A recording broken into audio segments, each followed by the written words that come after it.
बिस्मिल्लाहिर्रहमानिर्रहीम। अस्सलाम वालेकुम नाज़रीन। प्रोग्राम शिकायत के साथ आपका मेज़बान एजाज़ डोगर हाज़िर खिदमत है। आज मेरे सामने ऐसी एक शख्सियत मौजूद है जिनसे मैं उनकी जमात के हवाले से कुछ शिकायत करना चाहूँगा जो उनसे रेलिवेंट हैं। तो आज मैं वो बड़ी मुश्किल से आज मेरे हथे चढ़ गए, तो मैंने कहा चलिए साहब हमें आज टाइम दें, क्योंकि बहुत सारे लोगों के ज़हन में एक कन्फ्यूजन चल रही थी कि महंगाई मार्च जो है बेसिकली कराची से चला, वो इस्लामाबाद आया और हुकूमत का तख्ता जो है उलट गया। वो उसकी जो क़यादत है वो एक आपकी नौजवान क़यादत बिलावल भुट्टो ज़रदारी साहब कर रहे थे। तो नून लीग कहाँ से ये क्रेडिट लेगी, नून लीग कैसे आ गई, प्राइम मिनिस्टर नून लीग के, अब इनका आपस में इत्तेहाद, क्या ये इत्तेहाद आगे चल पाएगा पीपल्स पार्टी और नून लीग का? अगर इत्तेहाद चलता है तो लोकल एरियाज़ जो है वहाँ पे एनए और पीपी में जो कैंडिडेट है उनमें कितना नुकसान एक दूसरे को इनका हो सकता है, इस हवाले से करेंगे। और जो महंगाई मार्च था बेसिकली, और महंगाई फिर इस गवर्नमेंट में भी महंगाई जो है वो अरूज पे है, तो इस हवाले से बात करने के लिए आज मेरे साथ मौजूद है चौधरी मंजूर अहमद साहब, साबिक एमएनए है पाकिस्तान पीपल्स पार्टी से, साबिक जनरल सेक्रेटरी हैं और मौजूदा एग्जीक्यूटिव मेंबर हैं सेंट्रल कमेटी पीपल्स पार्टी के। बहुत शुक्रिया चौधरी साहब आपका वक्त देने का। कभी कभी आप बहुत शुक्रिया, कभी कभी आप मेहरबानी फरमाते हैं, हमें भी टाइम दे देते हैं, वैसे मसरूफियत होती है आपकी बहुत ज़्यादा। तो ये मौजूदा जो कन्फ्यूजन है लोगों के जहन में कि ये पीपल्स पार्टी और नून लीग का जो इत्तेहाद हुआ है, तो ये क्या है बेसिकली, कैसे इत्तेहाद हो गया? एक दूसरे को गाली गलोच की सियासत चल रही थी, वो खींचने की, पेट फाड़ने की, सड़कों पे घसीटने की, और यकदम ये इकट्ठे हो गए। नहीं, देखिए, पाकिस्तान पीपल्स पार्टी स्पेशली मोहतरमा बेनज़ीर भुट्टो के बाद पाकिस्तान पीपल्स पार्टी हमेशा बिहेव करती है, और पाकिस्तान पीपल्स पार्टी ने हमेशा कोशिश की है, और ख़ासकर चूँकि हम जुल्फ़िकार अली भुट्टो साहब को तो सिर्फ हमने देखा था, लेकिन हम मोहतरमा के साथ काम किया है हमने, तो हमारी जो ट्रेनिंग है वो मोहतरमा बेनज़ीर भुट्टो की है, तो वो हमें किसी को बदतमीज़ी नहीं करने देती थी। वो कहती थी कि पॉलिटिक्स में, और फिर एक और बात कहा करती थी कि आज जो आप डिमांड कर रहे हैं ये ज़हन में रखें कि कल आपने हुकूमत में आना है और उस डिमांड को पूरा करना है, इसलिए वो डिमांड करो जो पूरा कर सकते हो। नंबर 1 तो ये। नंबर 2, हमने पीडीएम बनाया था। ठीक है, पाकिस्तान पीपल्स पार्टी ने पीडीएम बनाया था 2020 के अंदर, आपको याद होगा सितंबर। मैं भी उस जो पीडीएम जब बनी थी तो पार्टी की तरफ से जो डेलीगेशन था उसका हिस्सा था। वहाँ पे डिबेट हुई, वहाँ पे हमने ये रखा कि हम इनके ख़िलाफ़ ये अमल करेंगे, जिसमें एक था नो कॉन्फिडेंस लेकर। ठीक है, मैं आज आपको रिवील कर रहा हूँ एक बात कि जब इस्तीफ़ों का बात आई कि हम इज्तिमाई इस्तीफ़े देंगे, तो एक दफ़ा डेडलॉक आ गया था पीडीएम की मीटिंग में, कंप्लीट डेडलॉक था। तो उस डेडलॉक के नतीजे में पीपल्स पार्टी कतई तौर पर तैयार नहीं थी, चूँकि पीपल्स पार्टी का ख्याल था कि कोई फोरम हमें छोड़ना नहीं चाहिए। ठीक, असल जमहूरियत तो यही उस वक्त ये कह रहे थे कि नहीं, आप जो है बिल्कुल हम निकलें, और मौलाना फजल रहमान कह रहे थे कि हम बिल्कुल, उससे पहले भी वो उनका नहीं, यहाँ पे नून लीग और मौलाना फजल रहमान कहते थे असम्बली से हम निकल जाए। नहीं, नून लीग दरमियान में खड़ी थी, वो मौलाना साहब के साथ बाकी पार्टियां खड़ी थी, मेजॉरिटी पार्टीज। पीपल्स पार्टी एक तरफ खड़ी थी, उनका डिसीजन था कि हमें इस्तीफे नहीं देने चाहिए। इस्तीफे बिल्कुल नहीं देने चाहिए, बल्कि याद होगा आपको वो बड़ा उस पर मजाक से कहा भी जरदारी साहब ने कि अगर मियाँ साहब आप तशरीफ़ ले आएँ तो हम आपके हाथ में इस्तीफे दे देंगे, तो आप उनको इस्तेमाल कर लें। लेकिन एक्चुअल क्या था कि ये फोरम्स नहीं छोड़ने। 85 के जो असम्बली का बाइकआउट था, उसके बाद पाकिस्तान पीपल्स पार्टी ने बहुत लर्न किया, बहुत कुछ सीखा। तो अगर उस वक़्त ये पाकिस्तान पीपल्स पार्टी की बात मान ली जाती तो अदम एतमाद बहुत पहले हो जाता। बिल्कुल सही। लेकिन फिर पीडीएम को तोड़ दिया गया, और जब पीडीएम को तोड़ दिया गया, पाकिस्तान पीपल्स पार्टी ने कहा कि नहीं, हम जो है ये असम्बलियों के अंदर रहेंगे। अब फिर वापस आकर पाकिस्तान पीपल्स पार्टी की बात को तस्लीम किया उस दिन मियाँ शहबाज शरीफ साहब ने कहा कि अगर हम उस वक्त इस्तीफे दे देते तो आज हम कहाँ खड़े, बिल्कुल सही, कहीं नहीं खड़े। यही गलती अब इमरान खान कर रहा है। पीपल्स पार्टी, इमरान खान जितनी गालियाँ देता है उसके बावजूद पीपल्स पार्टी उनको कह रही है कि आप ये फोरम ना छोड़ें, ये आप गलत कर रहे हैं, आपको नहीं पता इसका नतीजा क्या है। बिल्कुल सही कहा आपने। अब अगर आपने जो भी बात करनी है तो आप यहाँ पे फोरम मौजूद है, आपके फोरम मौजूद है, इतना मेजॉरिटी आपके पास, इतना बड़ा तगड़ा फोरम है। खैर, वो उनको तो पॉलिटिक्स समझ ही नहीं आती। अब जब ये हो गया तो पाकिस्तान पीपल्स पार्टी इस वक्त जो सूरत हाल है, जो आपका सवाल था वो ये है कि मैं अब भी समझता हूँ, ऑनेस्टली स्पीकिंग, इमरान खान साहब जो IMF के साथ मुआहदा करके आए थे और जिस किस्म की कैफियत में मुल्क छोड़ के गए, मतलब वो कहते थे कि कर्जा नहीं लूँगा। पहले बकौल उनके अगर 30 सालों में कर्जा है, 74 सालों में या 70 सालों में कर्जा है अगर 30 अरब डॉलर, तो इनके 3.5 साल में 25 अरब डॉलर, 25,000 अरब रुपया, मतलब टू मच जो है 3.5 सालों के अंदर। अगर 30,000 अरब कर्जा था तो 25,000 अरब इन 3.5 सालों में, इसी तरह से। सो पाकिस्तान एक तेजी से डिफॉल्ट की तरफ अभी भी बढ़ रहा है। मैं आपको ये नहीं टला है। अब सवाल ये है कि आपके सामने 2 ऑप्शंस हैं। मैं तो बिल्कुल चाहता हूँ, मेरी ज़ाती राय ये है कि जब तक आप IMF के चुंगल से बाहर नहीं निकलते आप ये चीज़ें नहीं कर सकते। तो उसके लिए क्या है, ये मेरा ज़ाती ख्याल है, मेरी पार्टी के अंदर मैं ये ख्याल रखता हूँ, मुझे शायद हक है नहीं, हमारे यहाँ ओपन डिबेट। पाकिस्तान का अल्टीमेटली सोल्यूशन है अब डेट मॉरिटोरियम। डेट मॉरिटोरियम का मतलब ये है कि हमने जो कर्जे देने हैं आलमी ताकतों के, उनसे ये कहा जाए कि अभी हमारे पास पैसे नहीं है, ठीक है, हमें 15 से 20 साल का मॉरिटोरियम दें, हमें टाइम दें, हम आपको 20 साल बाद कर्जे देंगे और मजीद कर्जे लेने बंद कर दें। बिल्कुल सही, बिल्कुल सही। नंबर 1। नंबर 2, अगर आप उसमें नहीं जाते, नहीं, क्या वो जो ममालिक है वो मान सकते हैं? नहीं, वो अल्टीमेटली बहस है ना। अल्टीमेटली इस वक्त सूरत हाल ये है कि 104 ममालिक जो है ये डिफॉल्ट की तरफ बढ़ रहे हैं दुनिया के अंदर। तो क्या होगा फिर अल्टीमेटली, जो चूँकि फूड इन्फ्लेशन और एनर्जी इन्फ्लेशन इसने सारे ममालिक की इकोनॉमीज हिला के रख दी। ऐसे इवन इंग्लैंड की इकोनॉमी जो है वो अमेरिका की, जी अमेरिका में जाके, अमेरिका के अंदर उसके इम्पैक्ट्स हैं सारी जगहों पे। अब हम ये कह रहे हैं इस वक्त कि अगर आपने डिफ़ॉल्ट से बचा लिया मुल्क, पाकिस्तान श्रीलंका जैसी सूरत हाल की तरफ तेज़ी से बढ़ रहा है। क्योंकि सिमिलैरिटीज़ बहुत हैं, लेकिन पाकिस्तान श्रीलंका नहीं है, ये ज़हन में रखना चाहिए। पाकिस्तान है, वो श्रीलंका तो एक छोटा सा जजीरा है और उस जजीरे के अंदर बैठा है। पाकिस्तान एक न्यूक्लियर पावर है, पाकिस्तान की इंडिया के साथ, ईरान के साथ, चाइना के साथ, और ये सरहदें मिल रही हैं अफ़गानिस्तान के साथ। तो पाकिस्तान न्यूक्लियर पावर है। कि पाकिस्तान अगर कोई ऐसी सूरत हाल होती तो उसके इम्पैक्ट्स बहुत गहरे आएंगे। इसलिए उसको पहले तो आपको बचाना है उससे। जो फॉरेन पॉलिसी थी वो सारी आपने तबाह कर दी। हालत ये थी कि आपकी दुनिया में कोई मुल्क बात सुनने के लिए तैयार नहीं। सो अब अगर आप डिफ़ॉल्ट से बचा गए तो फिर आप स्टेबल भी कर पाएंगे। और अगर ये यूक्रेन रशिया वॉर ख़त्म होती है तो उससे जो एनर्जी की कीमतें हैं वो भी नीचे आएंगी, नीचे आ जाएंगी। फूड इन्फ्लेशन, पाकिस्तान सारी फूड जो ख़रीदता था वो यूक्रेन से खरीदता। अब वहाँ पे बहुत जंग है वहाँ। तो ये एक ऐसी सूरत हाल बनी। मसलन अगर इन्होंने कहा जी कि आप सारे ममालिक को, यूरोपियन कंट्रीज़ को, कि आप ये ना ख़रीदें, यहाँ से ना ख़रीदें, आप रूस से गैस ना ख़रीदें, और अगर ये रूस से गैस नहीं खरीदते यूरोपियन कंट्रीज़ और ख़ासकर जर्मनी, तो वो तो बंद हो जाएगा, उसकी इकॉनमी डिफ़ॉल्ट कर जाएगी, इंडस्ट्री बंद हो जाएगी सारा।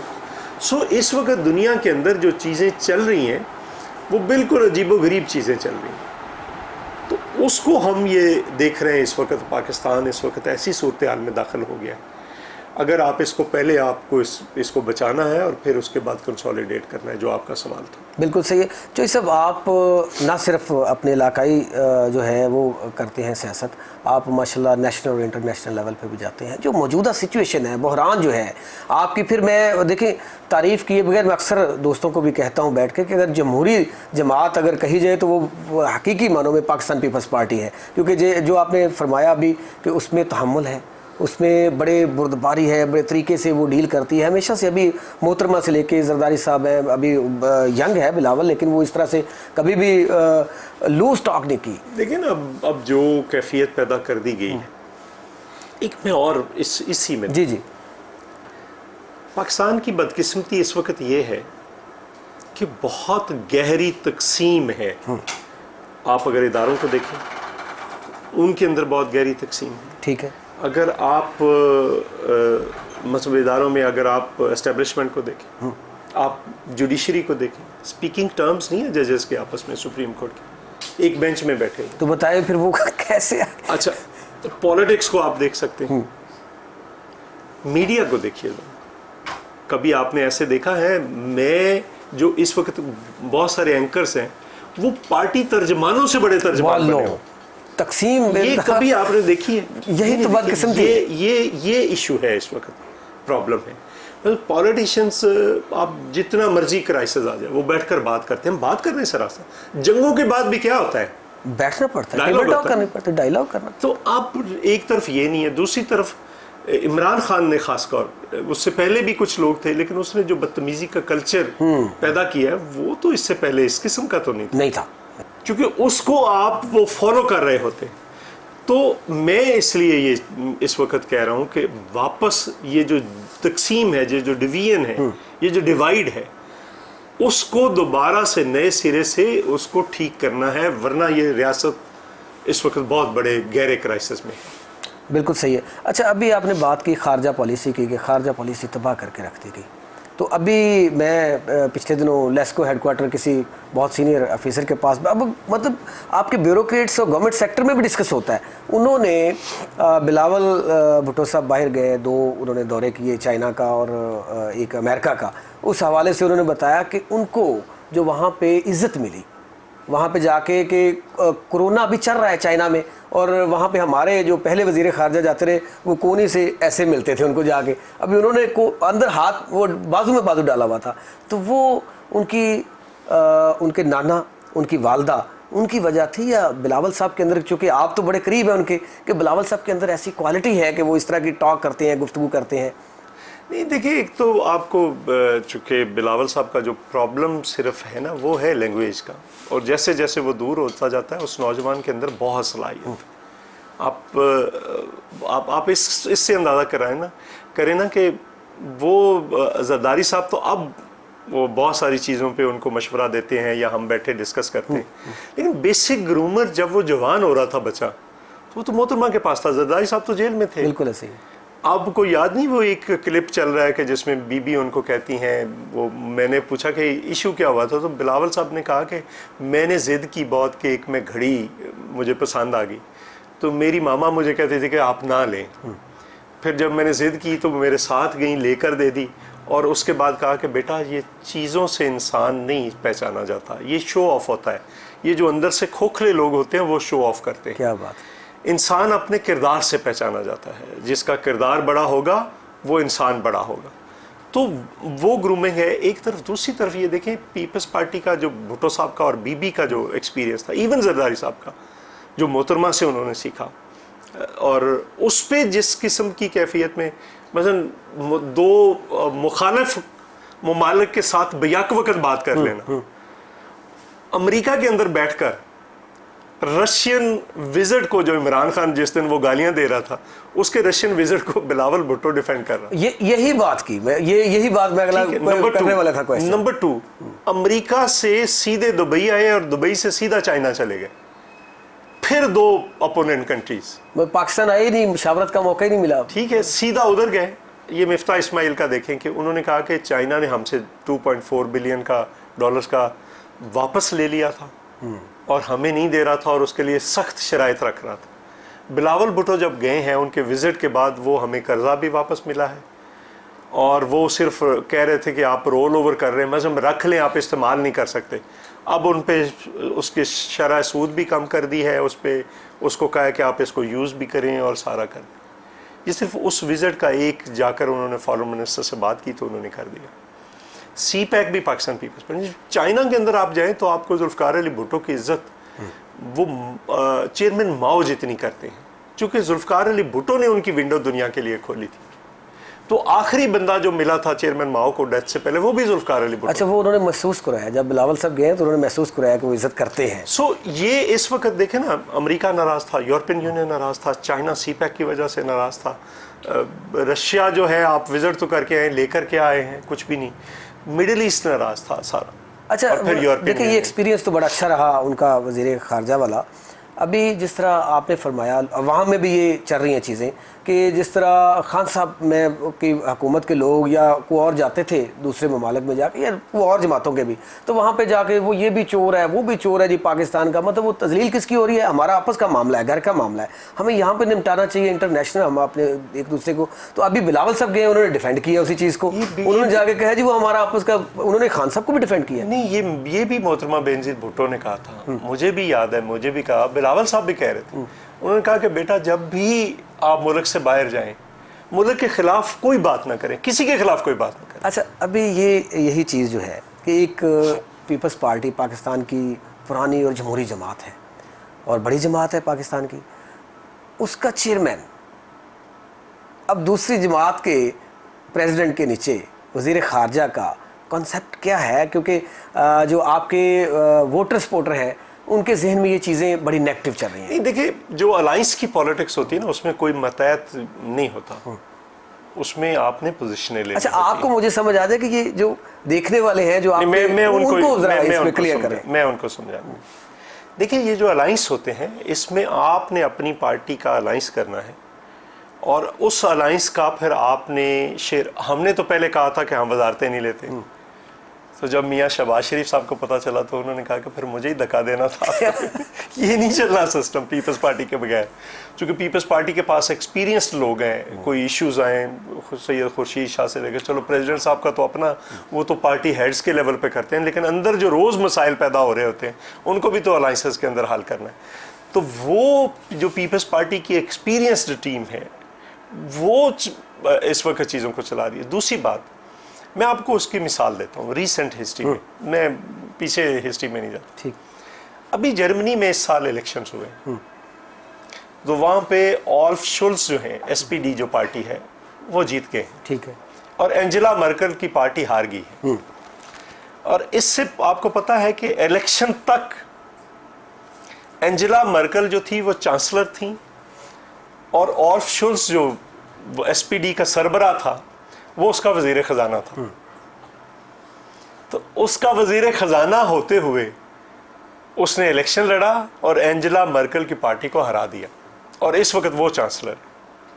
लेकिन वहाँ की और पाकिस्तान नहीं, की ये नहीं है शऊर का फर्क है। नहीं, फर्क का पॉलिटिक्स का है, लेकिन मैं आपको एक मिसाल देता हूँ। रीजन क्या है? तो लोग देख रहे थे कि ऑल्फ शुल्स की जो पॉलिसीज हैं, इकोनॉमिक पॉलिसीज हैं, वो बहुत अच्छी हैं। अच्छा, कुछ लोग इसको, और अब पाकिस्तान में क्या एनालिसिस हो रहा है? पाकिस्तान में एनालिसिस हो रहा है कि क्या बिलावल भुट्टो परफॉर्म कर रहा है बतौर वज़ीर ख़ारजा या नहीं कर रहा, और अगर तो कर रहा है तो ये कल को पीपल्स पार्टी के उसमें जाएगा, ये पीपल्स पार्टी के अंदर जाएगा, ये पीपल्स पार्टी के पास जाएगा। अगर बिलावल भुट्टो साहब परफॉर्म कर रहे हैं या करेंगे दुनिया के अंदर, तो उसका एक तो फ़ायदा पाकिस्तान को मिल रहा है, दूसरा उसका फ़ायदा पीपल्स पार्टी को मिलेगा। बिल्कुल सही। ठीक है, तो हम एक, मतलब मैं एक और मिसाल देता हूँ। जब आप कोई खेल रहे होते हैं ना, उसमें टीम भी खेल रही होती है, उसमें इंडिविजुअल भी खेल रहा होता है। बिल्कुल ऐसे ही। तो वो टीम की परफॉर्मेंस भी होती है, लेकिन इंडिविजुअल की परफॉर्मेंस भी होती है। तो जो इंडिविजुअल की परफॉर्मेंस है वो भी इम्पॉर्टेंट है। अच्छा, इसमें कुछ लोग ये भी जो है पॉजिटिव सोच रहे हैं इसको कि जब जुल्फ़िकार अली भुट्टो साहब प्राइम मिनिस्टर बनने से पहले वो वज़ीर ख़ारजा रहे, तो कहते हैं जी बिलावल साहब भी पहले वज़ीर ख़ारजा है, ये एक्सपीरियंस है इंटरनेशनल लेवल पर रिलेशन। और इसमें मैं आपको एक और बात बताऊं, इस पे दोबारा डिबेट हुई, पहले वजारतों पे डिबेट हुई, फिर दोबारा हमारी डिबेट हुई। दोबारा किस पे डिबेट हुई कि अब बिलावल भुट्टो, पूरी सेंट्रल एग्जीक्यूटिव कमेटी का इजलास बुलाया गया कि क्या बिलावल भुट्टो को वज़ीर ख़ारजा बनना चाहिए या नहीं। पीपल्स पार्टी की तरफ से बहुत प्रेशर था कि नहीं बनना चाहिए, बिल्कुल नहीं बनना चाहिए। बिल्कुल सही। ठीक, वहां पे फिर ये हुआ कि देखें इस वक्त मुल्क मुश्किल में, पॉलिटिक्स तो होगी ना, मुल्क बचेगा तो इंटरनेशनली जो ज़रूरत है, जिस तरह से मैंने चाइना की मिसाल दी, अमेरिका की मिसाल दी, अभी यूरोपियन यूनियन का है, मिडिल ईस्ट का है, बाकी ममालिक का है, तो अगर पाकिस्तान की जो फॉरेन पॉलिसी है उसको रिकनेक्ट कर पाए। और एक और मैं आपको बात बताऊं, पाकिस्तान की खारजा पॉलिसी को एक बहुत बड़ा नुकसान पहुंचा। नुकसान क्या है? मुझे एक सीनियर ब्यूरोक्रेट ने बताया जो फॉरेन ऑफिस का था कि उसने इंग्लिश में कहा कि we are blind and deaf, हमारा सारा मिशन दुनिया के अंदर अंधा हो गया है और बहरा हो गया। मैंने मुझे समझ रहा है, मैंने कहा क्या मतलब? उसने कहा कि ये जो लेटर का तमाशा इसने किया इस बंदे ने, उसका नतीजा क्या निकला कि दुनिया में हमारे साथ बात करना तो दूर की बात है, कोई बंदा हाथ में लाने के लिए तैयार नहीं है। कि एक बंदा होता है जिससे आप बात करते हैं, वो अपने अंदर रखता है, आप अपनी सारी बातें राज की उसके साथ करते हैं। सो दुनिया के अंदर उसने कहा कि हम बड़ी मुश्किल नहीं, उसने कहा हम बड़ी मुश्किल से लोग पैदा करते हैं जिनसे गुफ्तगू करते हैं। वो हमें गुफ्तगू करते हैं, मुख्तलिफ पार्टियों के लोगों के पास जाते हैं, वो हमें गुफ्तगू बताते हैं और उसके बाद हम लोग वो जो गुफ्तगू करते हैं हम रोज़ भेजते हैं। जब रोज़ भेजते हैं तो यहाँ पे आकर वो एक डायरेक्टोरेट है पूरा फॉरेन ऑफिस का और एक आपकी इंटेलिजेंस एजेंसीज का, ठीक है। तो वो जो है डायरेक्टोरेट जो है वो फैसला करता है कि इस मुल्क के लोग हमारे मुल्क के मुताबिक क्या सोच रहे हैं, बिल्कुल सही। उसके मुताबिक आप फॉरेन पॉलिसी तरतीब देते हैं। उसने कहा हमें ना कोई चीज़ नज़र आ रही है ना कुछ सुनाई दे रही है दुनिया के अंदर। सो आपके मिशन इस वक्त मतलब इतनी तस्वीर हो चुकी है इंटरनेशनल लेवल पे पाकिस्तान की, बात ही कोई नहीं सुनता। देखिए ना भुट्टो साहब ने क्या कहा था अदालत में खड़े होकर, उन्होंने कहा था मेरे सीने में बहुत सारे राज हैं, मैं अपनी जान बचाने के लिए उन राजों को अफशा नहीं करूंगा, ये राज मेरे साथ ही कब्र में दफन। हालांकि ये सच है कि भुट्टो साहब के वाकई राज थे, अगर वो राज बताते तो शायद यहाँ का नक्शा कुछ और होता। सो इसलिए ये जो इसने अपनी सिर्फ बचाने के लिए, अब शेख रशीद ने कह दिया है कि वो जिसने भी ड्राफ्ट किया है, जिसने ये किया है, उसने इमरान खान की बड़ी खिदमत की है, लेकिन पाकिस्तान की खिदमत तो नहीं की। पाकिस्तान की इंटरनेशनल लेवल पे तो वो बिलावल भुट्टो अगर दोबारा रिकनेक्ट कर पाते हैं आपकी फॉरेन पॉलिसी, और वो जो एक बहुत बड़ा सेटबैक आया है उसको अगर संभाल पाते हैं, तो हम समझते हैं कि ये पाकिस्तान के लिए बहुत बड़ा काम। अंदर की बातें तो अब आप ही समझते हैं, लेकिन जो हमें बज़ाहिर नज़र आ रही हैं, ये दो बड़े कामयाब दौरे रहे हैं उसके बिलावल साहब के। अब आगे क्या होता है क्या नहीं होता, ये हो जाएंगे वो बड़ी मैच्योर हमें लग नहीं रहा था। नहीं, अभी टर्की के अंदर देखें, हमें कम से कम जर्नलिस्ट को ये नहीं लग रहा था कि वो इतनी मैच्योर गुफ्तगू कर पाएंगे। देखें टर्की के अंदर, टर्की के सारे न्यूज़पेपर, हालांकि प्राइम मिनिस्टर भी थे, सारे न्यूज़पेपर, सारा मीडिया बिलावल भुट्टो को उठा रहा। वहाँ एक्चुअली वो जो पहले आपने कहा ना लैंग्वेज का मसला, वहाँ की लैंग्वेज तो समझते हैं वो लोग, और ये फ्रिक्वेंटली बोल भी सकते हैं। टर्किश बहुत कम इंग्लिश, और चाइना और टर्किश खैर वो उनका अपना, चाइना के अंदर भी है, लेकिन क्वेश्चन ये है कि वो समझते हैं कि एक तो बेनजीर भुट्टो का बेटा है, जुल्फकार अली भुट्टो का नवासा है, यंग है, इमर्जिंग है, जुर्रत के साथ बात की ना। वो जो बात अमेरिका के अंदर की, जो पाकिस्तान की फॉरेन पॉलिसी को, इमरान खान के विजिट को डिफेंड किया, उससे सारी दुनिया के कान खड़े हो गए। अच्छा सच कि अमेरिका के अंदर बैठकर अगर ये कर रहा है तो कितना ये सच ये है कि उनको इस बात पे अप्रिशिएट ये करना चाहिए कि जब इस तरह का गर्म खून होता है ना, तो वो तो फिर बड़ा वो जो ये कुछ यहाँ पे होता रहा है पाकिस्तान में बोलते, लेकिन उन्होंने बड़े तरीके से उसको डिफेंड किया और उस बात को जो है खत्म। और अमेरिका के अंदर बैठ, अमेरिका के अंदर रशियन विजिट को, जो इस वक्त दुनिया में सुपर पावर है, और दूसरी तरफ चाइना जो है इस दौर में शामिल है, तो देखिए वहाँ बैठ के ये बातें करना कोई आसान काम नहीं है। अच्छा खैर ये एक अलग चीज़, अब इस पे तो बहस देखें आपकी हमेशा, हम जैसे जो छोटे जर्नलिस्ट हैं, आपको चैनल्स पे देख के आपसे सीखते हैं, हमें सीखने का मौका मिलता है। देखिए सब आपकी पार्टी में खुर्शीद शाह साहब हो गए, चौधरी मंजूर साहब हो गए, कमरुज़्ज़मान कायरा साहब हो गए, नवीद कमर साहब, ये एक ऐसे लोग हैं जिनके पास इल्म है, नॉलेज है। हमारे पास बहुत बड़ी टीम है। अगर आप मियां रज़ा रबानी को देखें, अगर आप सेनेटर ताज हैदर को देखें, अगर आप चांडियो साहब को देखें, शहरी रहमान, ये वो लोग हैं जिन्होंने वाकई डिलीवर किया है। मतलब आप एक बहुत बड़ी टीम है, आप गिनते चले जाएं। फर्स्ट ईयर लीडरशिप है, सेकंड ईयर, थर्ड ईयर, मतलब आपको नीचे तक थर्ड ईयर में भी लोग मिलेंगे। यहाँ पे एक अब तकलीफदेह सवाल भी है कि इतनी बड़ी टीम, और इसमें कोई शक नहीं है कि उन्होंने पाकिस्तान के लिए और अपनी पार्टी के लिए बहुत काम किया, फिर पंजाब के अंदर पीपल्स पार्टी जो है वो पीछे बैकफुट पे क्यों गई? देखिए पंजाब के अंदर पीपल्स पार्टी का बच जाना किसी मौजूदे से कम तो नहीं है। 77 के बाद आज तक पीपल्स पार्टी को इक़्तिदार नहीं मिला पंजाब के अंदर। मिला तो क्या, किसी ने लेने नहीं दिया। क्यों नहीं मिला? हमारे 18 सीटें थी मोहतरमा के टाइम पे मियां मंजूर भट्टो साहब की, लेकिन वो उनको मिल गया। पीपल्स पार्टी की सीटें 100 से ज्यादा सी, नहीं दिया गया, आज तक नहीं दिया। क्या आपकी, अच्छा चलो मेरा काउंटर क्वेश्चन है, 2013 में कौन सी पार्टी तोड़ेगी? 2002 में पीपल्स पार्टी तोड़ेगी। नून लीग को पहली बार उस वक्त झटका लगा। 13 के इलेक्शन में सारे हमारे इलेक्शन लड़ने वाले कोई 100 से ज्यादा बंदे पंजाब से निकाल नहीं तो क्या चोई साहब को ऑफर नहीं हुई? चोई साहब को ऑफर नहीं हुई? क्यों नहीं हुई? आपके तो फिर सामने देखिए चोई साहब बैठे हुए ना, चोई साहब बैठे हुए, वो कमजोर आदमी थे जो चले गए। देखिए ना, मुझे फिर कहा क्या गया कि अगर नहीं मानेंगे पीटीआई में आ जाए, नहीं मानेंगे 2013 में कहा गया नून में आ जाए तो फिर सजा मिलेगी, और सजा मिली। मैंने कहा क्या करेंगे, मार देंगे, मार दें। उन्होंने कहा नहीं, सियासी सजा मिलेगी। सियासी सजा क्या दी? पहले उस हल्के से सरदार आसफ अहमद अली साहब को इधर लेकर आए, मेरे खिलाफ भी, मेरे वोट तोड़ेगा। फिर यहाँ से शहर से एक हमारे साबर अंसारी साहब साबिक MP रहे 5 बार, उनका बेटा आज़ाद लड़ रहा था, सारे हल्के में फ्लैक्सेस लगी हुई थी, उनको शामिल करवा दिया PTI में और शहर से MPA का। फिर भी सब्र नहीं आया तो हमारी पार्टी के एक मोहतरमा नासरा मेयो साहिबा हैं, उनको आज़ाद खड़ा कर दिया। तो उस दिन फिर मेरा इलेक्शन ख़त्म हो गया। लेकिन चोई साहब, ये अब मैं ये बात ऑन रिकॉर्ड कह रहा हूँ क्योंकि मैं पर्सनली जानता हूँ आपको भी और आपके हल्के के लोगों को भी।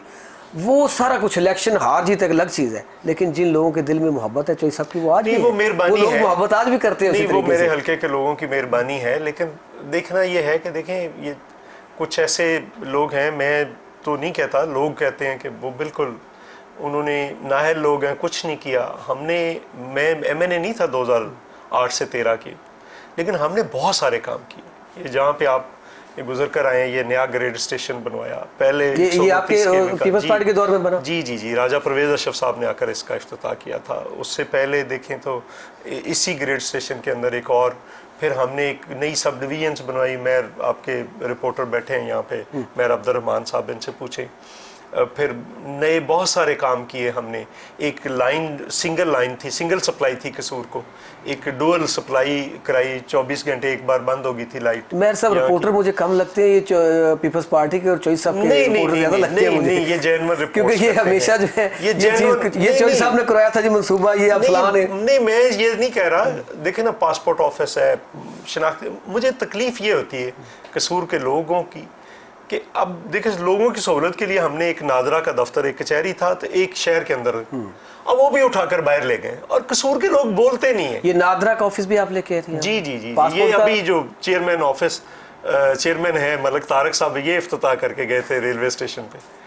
तो हमने वो शहर के लिए करवाया था। लोग पैदल जाते थे जिनके पास रिक्शे पे बैठने के, मोटरसाइकिल के पैसे नहीं थे, औरतें और खवातीन और लोग पैदल जाते थे। अच्छा, मैं सब मुझे ये तो बताते रहते हैं ना कि ये गांव देहातों में, शहर के अंदर बिजली का चोई साहब ने बहुत काम किया। ये गैस का ऑफिस हम लेकर आए यहाँ पे डिप्टी चीफ को, फिर इन्होंने आकर ट्रांसफर करवा दिया। तो आज तक वही, फिर मीटर उतरता है तो लाहौर जाता है। अच्छा, गैस का पिछले जब पीपल्स पार्टी का दौर था तब आप MNA नहीं थे, इसके बावजूद यहाँ पे गैस आपने मंजूर करवाई। फिर वो मैंने बहुत सारे यहाँ से कहीं पे पता नहीं कहाँ पे चली गई। अब सुना है फिर कोई आपने उसका करवाया है? वो मैंने दोबारा से मुलाकात की MD से। नहीं तो वो जो वो मंसूबा पास किया था वो कहाँ गया? तो वो मंसूबा तो पड़ा हुआ है, लेकिन उसको वो ऑन गोइंग में पड़ा रहने देते हैं। अच्छा, नहीं, ये जब पीपल्स पार्टी की हुकूमत थी, ये सारी चीज़ें हो गई, उसके बाद गवर्नमेंट चेंज हो गई, फिर नून लीग की हुकूमत आ गई, फिर PTI की आ गई। उसमें अभी पिछली हुकूमत में PTI की में फिर वो एक आया कि वो चूनिया में बुले शाह यूनिवर्सिटी, वो यूनिवर्सिटी नहीं है। हाँ, वो उनका हक है। अगर वहाँ की लीडरशिप इस काबिल है कि वहाँ पे कोई, ये वो यूनिवर्सिटी नहीं है, वो अलग है। नहीं, वो कैंपस है, पंजाब यूनिवर्सिटी। ठीक है, तो उनका राइट है। अगर वहाँ की लीडरशिप लेकर जाती है और हमारी लीडरशिप यहाँ की नायल है, तो फिर उसको, उनका राइट है उनके लोगों। अच्छा, ये बुले शाह यूनिवर्सिटी अलग है, वो एक कैंप अलग है। ये तो मुकम्मल एक कंप्लीट यूनिवर्सिटी, बुले शाह इंटरनेशनल यूनिवर्सिटी है। मैं आपको लेटर दूंगा भाई, इसका इंटरनेशनल यूनिवर्सिटी रखने का एक मकसद था। इस पे कोई डेलीगेशन सिख भी आए थे कोई? नहीं, मैं आपको वही बता रहा हूँ, सिर्फ सिखों का इशू नहीं है। जो लोग दुनिया के अंदर, मैं जिस मुल्क में गया हूँ, उन्होंने कहा है जी कि आप बुले शाह, बाबा बुले शाह के शहर में हैं तो आप हमारे लिए काबिल इज्जत है। बेशुमार प्रोफेसर्स, डॉक्टर्स मिले जो PhD थे, सिर्फ सिख नहीं, उसमें हिंदू, मुस्लिम्स, मुख्तलिफ क्रिश्चियंस। उन्होंने कहा जी कि हम आकर पढ़ाएंगे वहाँ, हम ऑनलाइन पढ़ाएंगे, जबरदस्त, और कोई पैसा नहीं चार्ज करेंगे, विदाउट पे पढ़ाएंगे। जी बिल्कुल। तो फिर ये बदकिस्मती नहीं है जैसा? तो अभी फिर वो PTI गई है, अभी नून लीग वाले वो कागज उठा के फिर रहेंगे हम यूनिवर्सिटी ले। उनका कोई, मैं उनको ये नहीं, अगर वो बनाते हैं तो मैं बिल्कुल, मैं उनको सपोर्ट। वो कह रहे हैं जगह नहीं मिल रही, जब आपका इत्तेहाद भी है तो जगह बता दें उनको कहाँ पे है। चलो हो जाएगा, ये जगह भी मिल जाएगी, यूनिवर्सिटी भी जगह तो नहीं मिल रही। नहीं, जगह भी मिल जाएगी, यूनिवर्सिटी भी बन जाएगी, कोई बात अभी कोई मिलके आप, क्योंकि अभी तो आप लोगों का इत्तेहाद है आपस में। देखिए मैं उनके अगर यूनिवर्सिटी के लिए तो मैं उनके घर भी जाने के लिए था, मैं बिल्कुल, मेरी क्योंकि कोई लड़ाई वो किसी फ्यूचर है यहाँ के लोगों किसी का, से कोई बच्चों लड़ाई का। नहीं है। जो मेरा कसूर के लोगों से गिला है वो तब दूर होगा जब यहाँ पे एजुकेशन आ जाएगा, शऊर आ जाएगा, वो फिर बरादरीज़म से इन सारी चीज़ों से बाहर निकल आएंगे। नहीं चॉइस साहब, और दूसरी बात देखें, मैं आपको एक बात बताऊं, जिस शहर में बैठे हैं यहाँ पे अब गरीब लोगों का लाहौर में जाकर पढ़ना, गरीब क्या मिडिल क्लास के लोगों का मुमकिन नहीं रहा। और बहुत सारे ऐसे लोग हैं कसूर के अंदर, बच्चियाँ अपनी, कसूर बड़ा कंजर्वेटिव शहर है, भट्टी साहब यहाँ पे रह के गए, तो यहाँ के बहुत सारे लोग जो अफोर्ड भी करते हैं वो अपनी बच्चियों को उधर नहीं भेजते। अगर यहाँ पे यूनिवर्सिटी बनेगी, बच्चे पढ़ेंगे। बिल्कुल सही है। तो इसलिए हम ये कह रहे हैं। तो अभी दोबारा आपकी इत्तेहादी हुकूमत आ गई, उसमें कुछ दोबारा से आपने उसको नहीं, उसमें कर रहे हैं, अभी कबल वक्त है बात करना। तो ये हल्का बंदियाँ जो हुई हैं, अब मैं थोड़ा सा नेशनल और इंटरनेशनल से, वैसे तो यकीन कीजिए कि 2-4 घंटे आपके बहुत सारे दोस्त भी बैठे हुए हैं यहाँ पे, 2-4 घंटे भी हों तो आपकी गुफ्तगू से मुस्तफ़ीद होते हैं, हमें मिलता है कुछ, ताकि हम आगे डिस्कस कर सकें। खैर अब मैं आपके इलाकाई जो है आपकी सियासत उस पर आता हूँ कि ये हल्का बंदियाँ जो हुई हैं, अभी आपका भी हल्का कोई इधर तब्दील हो, तो उसमें कोई मतलब वोटों का कोई इधर नहीं देखिए, उसमें जो एक्चुअल है, अब पता नहीं, उन्होंने पहला हल्का था ये मुस्तफ़ाबाद लुधियानी से कोटरादा किशन तक, वो वापस कर दिया। हमारे शहर के साथ ये ले गए हैं मंडी उस्मान वाला तक, इसमें से खुड़ियाँ निकाल दिया, तो हल्के 4 ही रहे हैं। हमारा ख्याल था 5 बनेंगे, वो लेकिन 5 नहीं ये बने। बड़ी और उसमें खासी मेजर तब्दीली है, तो उसमें अभी हम आपने उसको देख रहे हैं। कोशिश नहीं की? देखिए वो मुझे नहीं। कल को बता रहा था कि शहर को अलग निकाल दिया है, वो बाहर से पता नहीं, वो मंडी उस्मान वाला आगे पता नहीं, शहर उसमें है, शहर उस हल्के में, शहर उस हल्के में है, तो बड़ा लंबा चौड़ा नहीं हल्का ही हो गया। नहीं कोई बात नहीं है, मैंने इसके हल्के इतने बड़े होते हैं। मैं तो जो सुन रहा था एक दिन, जो कोयटा के साथ चागी वाला एरिया है, हाँ, तो हमारे दोस्त जो वहाँ के से MNA थे मुझे बता रहे थे कि मेरा जो हल्का है वो 250 किलोमीटर पे मुहित है, 250 किलो, और वो भी पहाड़ों और में 3 अजला पे मुहित है। अब आबादी कम है ना यहाँ, आबादी ज़्यादा है, ये भी खैर सीन वो है। कोई बात नहीं है। तो ये भी सुनने में आ रहा है कि शायद अगली इलेक्शन जब आएगा, आइंदा जो इंतखाबात होने जा रहे हैं, वो अगर ये पूरी करती है आपकी हुकूमत जो इत्तेहादी है, तो उसके बाद कोई नून लीग और पीपल्स पार्टी पंजाब के अंदर कोई सीट एडजस्टमेंट नहीं, ऐसी हमें कोई अभी एक बात हुई है, सिर्फ एक बात हुई है, और वो हुई है कि आप सिर्फ ना उसको सीट एडजस्टमेंट कुछ करें, कुछ लीडरशिप को हम छोड़ें, कुछ सीटें वो छोड़ें।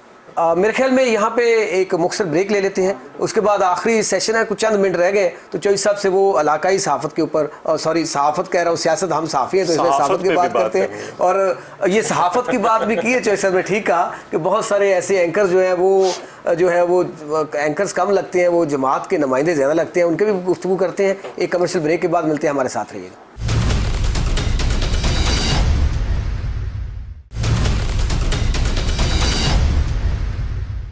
वेलकम बैक नाज़रीन। ब्रेक पे वो बाई चांस मेरे मुंह से जो है अल्फाज निकले कि सहाफ़त सियासत की जगह, तो चौधरी साहब ने कहा जी उनको भी डिस्कस करना है। चौधरी साहब थोड़ा सा सहाफ़त की 2 सवाल कर रहे हैं कि यहाँ पे बहुत सारे जर्नलिस्ट ऐसे भी हैं जो पार्टी बन के बैठे, कोई पीपल्स पार्टी की ज़ुबान बोल रहा है, कोई नून लीग की बोल रहा है, कोई PTI की बोल रहा है, कोई किसी और जमात की बोल रहा है। तो मेरे ख्याल में तो ऐसा हमें भी नहीं होना चाहिए, न्यूट्रल बात करनी चाहिए। नहीं देखिए, एक तो आप देखना पड़ेगा कि जो कंट्रोल था अखबार का, न्यूज़पेपर का, उस टाइम पे एडिटोरियल कंट्रोल बड़ा मजबूत होता था। मुझे उस दिन एक दोस्त बता रहे थे कि ज़ियाउद्दीन साहब एडिटर थे डॉन के, तो हम कोई ख़बर लेकर जाते थे तो वो ऐसे काटते थे, ये क्या किया, ये क्या लिखा, उठा कर फेंक दे, जाओ दोबारा लेकर आओ, बना कर। जब ये आया इलेक्ट्रॉनिक मीडिया, कंट्रोल थोड़ा कम हुआ। अब सोशल मीडिया आ गया है तो बिल्कुल उसको सोशल मीडिया को खत्म कोई नहीं नहीं। ऐसे ही। लेकिन हम ये कह रहे हैं कि जिम्मेदाराना सहाफ़त होनी चाहिए। पीपल्स पार्टी किसी एंकर को नहीं कहती कि आप हमारी ज़ुबान बोलें। हम तो यही शुक्र करें अगर कोई हमारी कोई दुरुस्त बात को ये कह दे कि ये ठीक है, पीपल्स पार्टी ठीक है। मैं ये कह रहा हूँ कि सबसे ज़्यादा कुर्बानियाँ पाकिस्तान के अंदर पीपल्स पार्टी ने दी हैं। देखें, उन्होंने जुल्फ़िकार अली भुट्टो ने शहादत दी, उसके बाद मोहतरमा ने शहादत दी, इससे बड़ी क्या हो सकती है? हमने उन्होंने जर्नलिस्टों दी के है। साथ मिलकर बहुत काम किया, जर्नलिस्टों की वेलफेयर के लिए, सबके लिए बहुत काम किया है। अब दोबारा भी हम कर रहे हैं, लेकिन अब जो सवाल है वो ये है कि उसको कैसे वापस, आपकी न्यूट्रलिटी जो है, आप सवाल करें, आपका हक है, लेकिन ये जो तकरीर शुरू कर देते हैं, ये और जवाब खुद ही जवाब देना शुरू कर देते अब हैं। मैं आया हूँ तो आपसे तो पूछूंगा भी, मैं आप क्या आपको कहना चाहते हैं? एक और अलमिया, मैंने लॉ किया, तो लॉ में जब हमें एविडेंस एक्ट पढ़ा रहे थे, तो उसमें जब क्रॉस एग्जामिनेशन होता है ना जी, तो उसमें आप लीडिंग क्वेश्चन नहीं कर सकते गवाह को। लीडिंग क्वेश्चन का मतलब ये होता है कि आप ऐसा सवाल नहीं कर सकते जिसमें से आप जवाब आपका शामिल हो, उसका कोई जवाब शामिल हो, आप ऐसा सवाल नहीं कर सकते। बिल्कुल सही। तो यहाँ पे क्या हो रहा है? सारे लीडिंग क्वेश्चन से, लीडिंग क्वेश्चन को छोड़े, यहाँ पे तो वो तकरीर हो रही होती है साहब। बिल्कुल, लेकिन हम तो उससे निकलना चाहिए। ना। दूसरा, मैं कसूर के सहाफ़ियों से गुजारिश कर रहा हूँ, चूँकि कसूर के हवाले से भी यहाँ पे बहुत तकसीम है, और मैंने इस प्रेस क्लब को 25 लाख रुपया लेकर दिया था जब राजा साहब, वो तो रह ही गया, बार को 1 करोड़ रुपया लेकर दिया था, 25 लाख रुपया मैंने इसको लेकर दिया था प्रेस क्लब, जब राजा साहब प्राइम मिनिस्टर थे, जब प्राइम मिनिस्टर थे राजा प्रवेश साहब। तो वो 25 लाख अभी पड़ा है, वो सुना है मैं कुछ 40 लाख के करीब, 35-40 लाख के करीब हो गया। तो करवा दें बहाल, आप दोबारा करवा दें। नहीं, वो आपस में लड़ाई की वजह से पड़ा हुआ है। ठीक है। तो पहले तो मेरी सबसे गुजारिश है कि आप प्रेस क्लब को आबाद करें, प्रेस क्लब में सारे जो ग्रुप्स हैं वो इकट्ठे हों, एक क्राइटेरिया बनाएं, यहाँ पे इलेक्शंस हों और एक इलेक्टेड बॉडी हो। अच्छा, ये चौधरी साहब ने बड़ा अच्छा मशवरा दिया, ना सिर्फ कसूर में बल्कि बहुत सारे शहरों में, बहुत सारे डिस्ट्रिक्ट में ये तकसीम के वहाँ पे 8-8 प्रेस क्लब बनाए हुए हैं। एक ही प्रेस क्लब होना चाहिए, जिस तरह लाहौर, इस्लामाबाद, कराची में है, तो वहाँ पे इलेक्शन करवाएं, जो इसके अहल है वो सामने आ जाए। ये वाकई ठीक है, ये इसमें तकसीम भी कम होगी, फिर ये जो हम पार्टियों में जाके बैठते हैं वो भी कम हो जाएगा। जब एक हमारा मेजोरिटी होगी तो वहाँ पे होगा। अच्छा जी, अब हल्के पे वापस आऊँगा। यहाँ पे बिजली आपने बहुत दी, मेरे रिपोर्टर के मुताबिक, कि उन्होंने कहा जी हमारे ब्यूरो चीफ साहब ने बड़ी बिजली दी, गैस के बड़े कराइए, नादरा आप लेके आए, यहाँ पे पासपोर्ट ऑफिस आप लेके आए। तो हेल्थ का सिस्टम यहाँ पे बेहतर नहीं है, उसके लिए क्या कर रहे हैं? लेकिन प्रॉब्लम अलमिया ये है कि हेल्थ डिवॉल्व्ड है, हेल्थ और एजुकेशन। मैं इन पे काम करना चाहता हूँ, चूँकि हमारा पंजाब के अंदर उस तरह से गवर्नमेंट्स नहीं रही। जब 2008 के अंदर भी मियाँ शहबाज शरीफ साहब हमारे इत्तेहादी ज़रूर थे, हम उनके इत्तेहादी ज़रूर थे, लेकिन उस तरह से पीपल्स पार्टी जो खुद अपने कलम से कर सकता पार्टी को उस तरह से इन्वॉल्व ना किया गया। यहाँ पे मैं चाहता हूँ कि एक मेडिकल कॉलेज बने, बल्कि मेरी एक डिमांड है, अगर मुझे कोई मौका मिला तो मैं किसी फोरम पे भी बात रखूँगा, जितने डिस्ट्रिक्ट हॉस्पिटल्स हैं वो सारे टीचिंग हॉस्पिटल्स होने चाहिए। बिल्कुल सही है, उसमें कसूर भी आ जाएगा, लोड भी कम हो जाएगा। ठीक है, उसमें लाहौर पे जो प्रेशर है वो भी कम हो जाएगा। बिल्कुल ऐसे। और अब नौजवान जो हैं वो प्रोफेसर्स तेजी से बनेंगे, जो डॉक्टर्स हैं, और नौजवानों के अंदर अब पढ़ने की ज़्यादा सलाहियत है, मौके ज़्यादा है ना, आपके पास खुला है। आप मेडिकल की या किसी की रिसर्च पे आप कोई पाबंदी तो नहीं है, पहले तो सिर्फ टीचर से ही सीखना था, अब तो वो इंटरनेट खोलेंगे और जो मर्जी दुनिया की लेटेस्ट रिसर्च आपके सामने होती है। तो चौधरी साहब, जिस तरह की माशाल्लाह पढ़े लिखे हैं, और रिसर्च ना सिर्फ अपने हल्का की, पाकिस्तान की, इंटरनेशनल रिसर्च आपने की हुई है, हर मुल्क को आपने पढ़ा हुआ है, उस पर रिसर्च की हुई है, तो आपको पार्टी ने ये ऑफर कभी नहीं की कि आप हल्के को छोड़ें जी, सेनेट में आ जाए, सेनेटर बने, वहाँ पे बैठ के आपका क्या काम है, आप जाके इस लेवल की गुफ्तगू करें? आप नहीं, देखें, मैं आपको एक गुजारिश करूँ, पहले तो मुझे कोई पढ़ा लिखा होने का कोई वहम, मैं कह रहा हूँ, आप नहीं कह रहे, मैं तो एक तालिब इल्म हूँ। आपने नहीं कहा, मैं कह रहा हूँ, मैं तालिब इल्म हूँ, और जो तालिब इल्म होता है वो रोज़ सीखता है। इसलिए दूसरी बात यह है कि देखें, ये पार्टी मुख्तलिफ लोगों से मुख्तलिफ काम लेती है, कब लेना है, किससे लेना है, वो उनका प्रेरोगेटिव है। तो मुझे जहाँ पे परफॉर्म करने का कहा गया, वहाँ पे मैंने परफॉर्म किया है। अब पार्टी ये भी समझती है कि हमें इलेक्शन लड़ने वाले लोगों को हमने ज़ाया नहीं करना, बिल्कुल सही है। इलेक्शन में हार जीत होती रहती है, कोई बात नहीं। पीपल्स पार्टी, चूंकि आजकल क्रिकेट की टर्मिनोलॉजी में बात हो रही है, पॉलिटिकल टर्मिनोलॉजी तो वैसे गायब हो गई है। T20 के वैसे तो बड़ा बैट्समैन वो होता है जो बैड पैच से निकलकर वापस परफॉर्म करे। बिल्कुल ऐसे ही। तो पीपल्स पार्टी ने कई बार बैड पैच से निकली है, 77 के बाद, फिर दोबारा 88 में, फिर 93 के अंदर, फिर 2002 के अंदर, 2008 के अंदर। तो ये जो बैड पैच चल रहा है, इससे भी पीपल्स पार्टी निकल कर परफॉर्म करेगी, और पीपल्स पार्टी ही इस वक्त इस रियासत को का जो गहरा क्राइसिस है उसको अंडरस्टैंड करती है और उसको बचा सकती है। अच्छा, ये भी अफवाहें चल रही हैं कि पंजाब के अंदर आपको कोई अहम जिम्मेदारी जो है गवर्नमेंट लेवल पे देने के इम्कान है, ये क्या सच है? ये मुझे भी अभी तक अफवाह ही लग रही है। नहीं, अब आप तक आई अफवाह? ये मुझे मेरे तक मीडिया पर है, मीडिया पर, क्योंकि मैं कभी अपने बारे में मुझे बात करना कभी भी अच्छा नहीं लगता।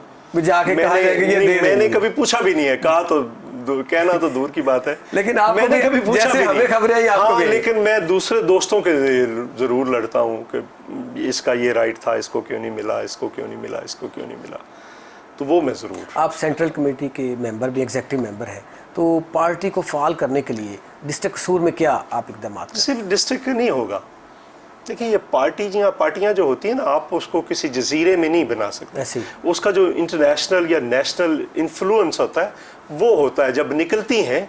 तो चूंकि मोहतरमा बेनज़ीर भुट्टो और भुट्टो साहब की बड़ी पर्सनैलिटी, टावरिंग पर्सनैलिटीज़ थी, तो वो जब मूव करते थे तो वो खींच लेते थे। तो अब भी मैं समझता हूँ बिलावल जिस तरह से तेज़ी से ग्रूम कर रहे हैं, और वो अब उनका जो इंटरनेशनल स्टेचर है, अभी उनको भी बीबी की तरह मुख्तलिफ यूनिवर्सिटियों से दुनिया की लेक्चर्स की दावतें आना शुरू हो गई हैं, तो वो कम अज़ कम बड़ी तेज़ी के साथ पाकिस्तान पीपल्स पार्टी आने वाले वक्तों में आप देखेंगे।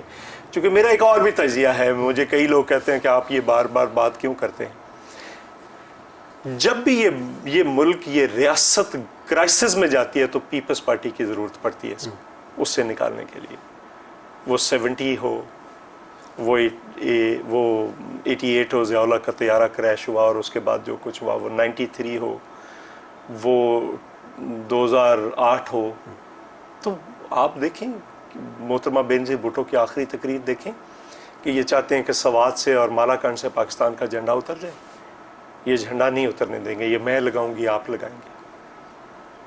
तो उसके लिए शहीद किया गया ना। तो वो उस दिन कहा किसी ने, हाँ, मरियम नवाज़ ने परसों तरसों नहीं कहा कि मोहतरमा बेनज़ीर भुट्टो को शहीद किया गया, जुल्फ़िकार अली भुट्टो को शहीद किया गया, मोहतरमा बेनज़ीर भुट्टो को शहीद किया गया, और आसफ़ अली ज़रदारी मोहतरमा बेनज़ीर भुट्टो की कब्र पे खड़े होकर, उनकी डेड बॉडी के ऊपर खड़े होकर पाकिस्तान खप्पे का नारा लगा रहे थे। तो ये पाकिस्तान पीपल्स पार्टी है, एक फेडरेशन की पार्टी है। हम समझते हैं कि फेडरलिज्म को साथ लेकर चलना चाहिए। पाकिस्तान को जब तक आप उसके कॉन्स्टिट्यूशन पे इम्प्लीमेंटेशन नहीं करेंगे, इदारे अपनी अपनी हदूद में वापस नहीं जाते, पार्लियामेंट अपना फ़ाल रोल नहीं प्ले करती, मीडिया अपना फ़ाल रोल प्ले नहीं करता, समाज अपना फ़ाल रोल नहीं प्ले करता, क्योंकि समाज को ऊपर से रियासत मुनज़्ज़म करती है, नीचे से सियासी जमातें, जो तंजीमें होती हैं किसानों की, मज़दूरों की, नौजवानों की, ये मुनज़्ज़म करती हैं। और अगर दोनों का आपस में तालमेल है, अगर वो नीचे से ख़त्म हो जाए तो मुआशरा इंतशार का शिकार हो जाता है, ऊपर से रियासत वीक हो जाए तब भी इंतशार का शिकार होती है। जुल्फ़िकार अली भुट्टो साहब की तो खान साहब भी हर जलसे में तारीफ़ करते हैं, हर जलसे में उनका जिक्र किए बगैर वो तो आजकल कंप्लीट नहीं कर रहे। वो प्रॉब्लम ये है कि हर कोई इस मुल्क का, हर सियासतदान जुल्फ़िकार अली भुट्टो बनना चाहता है। कोई उनकी तरह माइक गिराता है, कोई उनकी तरह तकरीर करता है, कोई उनकी तरह बातें करता है, कोई उनकी तरह चलता है, कोई उनकी तरह शलवार कमीज पहनता है, कोई अशार पढ़ता है। लेकिन एक छोटा सा प्रॉब्लम है, जुल्फ़िकार अली भुट्टो बनने के लिए जुल्फ़िकार अली भुट्टो की तरह मरना भी पड़ता है, उसके लिए कोई तैयार नहीं। अपना ख़ानदान उसके लिए देखे ना, दाव पे बेटा भी गया, उसकी नज़र। और कहा था लाहौर में कि आप जो मुझसे मनवाना चाहते हैं वो मैं नहीं करूँगा, आप मुझे कत्ल कर दें, मेरी बेटी को कत्ल कर दें, मेरी बेनज़ीर को कत्ल कर दें, मेरे मुर्तज़ा को कत्ल कर दें और मेरे शाहनवाज़ को कत्ल कर दें, लेकिन मैं पीछे नहीं हटूँगा इस मुल्क के लिए। और इत्तफाक देखें, सब 4 बच्चों में से वो जिनके नाम लिए थे वही। ऐसे ही हुआ। जैसे तो सब आखिरी सवाल, आप भी बिजी हैं, वक्त भी ख़त्म हो गया है। अब तंजीम साजी जो है, क्योंकि ये आपके जो कारकुन है, आपके नज़रियाती वोटर सपोर्टर जो है, वो भी कि आप तंजीम साजी जो है इसमें पंजाब के अंदर तंजीम साजी किस लेवल पे करना चाह रहे हैं, करने भी जा रहे हैं, क्योंकि पीपल्स सिंध में आपका मतलब मजबूत है, आप बलूचिस्तान के अंदर, आप उसके बाद KP के अंदर आपके बहुत ज़्यादा रूट्स हैं, पंजाब के अंदर कमज़ोर है, यहाँ पर तंजीम साजी। देखिए, पंजाब के अंदर तो हमें कमज़ोर किया गया ना, आप उसके लिए जो एफर्ट मैं भी कह तो रहा हूँ, कर हाँ उसके लिए देखें एक प्लान है, हम यूनियन काउंसिल की सतह पर जाना चाहते हैं, लेकिन मैं तंजीम को सेकंड पे लाता हूँ। ठीक है, पहले आपका पॉलिटिकल आर्गूमेंट होता है, जब लोग वो आर्गूमेंट एक्सेप्ट करते हैं तो तेजी के साथ आपको एजेंडा तो होना लोगों में जाने के लिए आपको। वो नेचुरली मैं यहाँ पे लेनिन को कोट करूँगा। तो उससे किसी ने पूछा था पार्टी क्या होती है, तो उसने कहा था सबसे पहले एक नज़रिया होती है। उसने कहा फिर एक नज़रिया होती है। उसने कहा फिर एक नज़रिया होती है। उसने कहा उसके बाद एक लाएअमल होती है, फिर एक हिकमत अमली, फिर पेश मंजर होती है, फिर लाएअमल होती है, फिर एक हिकमत अमली होती है, फिर जाकर तंजीम होती है और फिर जाकर पार्टी बनती है। ऐसे ही है, बिल्कुल सही कहा उन्होंने, बिल्कुल सही कहा। जो नज़रिया होता है, नज़रिए के बगैर क्या है, जमाते इस्लामी की तंजीम से ज़्यादा मुनज़्ज़म तंजीम तो किसी की नहीं। ऐसे ही है। तो तंजीम इटसेल्फ कुछ नहीं होती, वो तंजीम एक परछाई होती है जो आपकी सोच, फिक्र और नज़रिया होता है। बहुत शुक्रिया चौधरी साहब। जाते जाते ये है कि नून लीग वाले जगह ढूंढ रहे हैं बुले से यूनिवर्सिटी की, वो आप ज़रूर उनको दे दीजिएगा कि वो कहाँ पे है, क्योंकि यूनिवर्सिटी पे सियासत आपको बता दें। सर जी, कसूर के अंदर एक यूनिवर्सिटी है, उस पर सियासत हो रही है, लेकिन हमें पता है कि बुले शाह यूनिवर्सिटी जो है, और कसूर के लोगों को भी पता है कि बुले शाह यूनिवर्सिटी 2012 के अंदर किस शख्स ने, कौन सी ऐसी शख्सियत है जिसने वो मंजूर करवाई थी, और अब खुद ही फैसला कर लें कि वो कौन थे। अब जगह का उस शख्सियत को ही पता है, तो वो उसी को कहते हैं कि उनको जगह दे दे। कम से कम जो है कसूर के अंदर ये जो आप कह रहे हैं कि तालीम हासिल करना बच्चे के लिए मुश्किल है, ये सिर्फ कसूर के अंदर नहीं, ये अलमिया बन चुका है पूरे पाकिस्तान के अंदर, क्योंकि बेरोज़गारी बढ़ रही है, महंगाई बहुत ज़्यादा है। नारा तो आप भी यही लगा के आए थे कि महंगाई ख़त्म करेंगे, लेकिन अब वो इंटरनेशनल लेवल पे ही महंगाई इतनी हो चुकी है। अब उसको कंट्रोल किस तरह करना है ये तो हुकूमतें जानती हैं, हम तो बैठे ऐसे ही तजिया कर रहे होते हैं। अवाम ये कह रही होती है महंगाई होगी, किस दौर में महंगाई नहीं हुई, हर दौर में महंगाई होती रही है, लेकिन उसको कंट्रोल करना पड़ता है। किस तरह से करना पड़ता है, कैसे करना पड़ता है, ये वहाँ बैठे फैसले होते हैं, यहाँ पे गलियों मोहल्लों में फैसले नहीं होते। इसके साथ ही आज तक के प्रोग्राम से अपने मेज़बान को दीजिए इजाज़त। अल्लाह हाफिज़।